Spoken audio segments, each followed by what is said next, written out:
कर्कट पीड़ितों पई सांबादिकांक केशदान।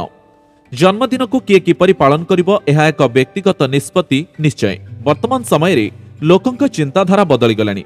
निज जन्मदिन रे परोपकारी कार्य करी निजर विशेष दिन को अधिक स्मरणीय करी पालुछंती आजिर युवपीढ़ी। सेहिपरि जन्मदिन रे कर्कट रोग रे आक्रांत होई केश हराउथिबा व्यक्ति विशेषक उद्देश्य रे केशदान करिसंती युव सांबादिका प्रार्थना दास।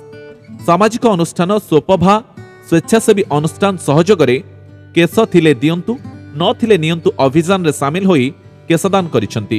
जाजपुर जिला कोरी ब्लॉक अंतर्गत बंदाल पंचायत चौधरीपाटना गाँव अर्जुन चरण दास और दीप्तिमयी दासंक सुकन्या प्रार्थना 13 इंच केशदान करी आज चर्चा रे अछंती। केशदान अभियान चलाई आसुथबा अग्रणी सामाजिक अनुष्ठान सोपभा अनुष्ठान पक्षरु प्रार्थना को प्रशंसा कराजिबा सह एक प्रमाणपत्र प्रदान करा जायछि। प्रार्थना पेशारे जणे सांबादिका हेबा सह स्वेच्छासेवी संगठन जय महाकाल फाउंडेशन एवं कैंसर हेल्पिंग विंग रे जणे सक्रिय सदस्य भाबे कार्य करुछंती।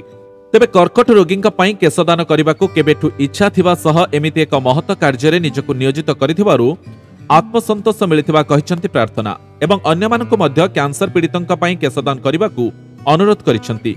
कैंसर पीड़ितंक केशदान पई कार्यरत थिबा सोपभा ट्रस्ट मुख्य हरप्रिया नायक मैडम को प्रार्थना धन्यवाद जणाइछंती। एही महत् कार्य पई प्रार्थना भाई प्रदीप कुमार दास एवं मिशन नगड़ार सदस्य राजीव लोचन महाराणा उत्साहित करने सह परिवार वर्ग बंधु बांधव एवं ग्रामवासी एक कार्य को प्रशंसा करिसंती।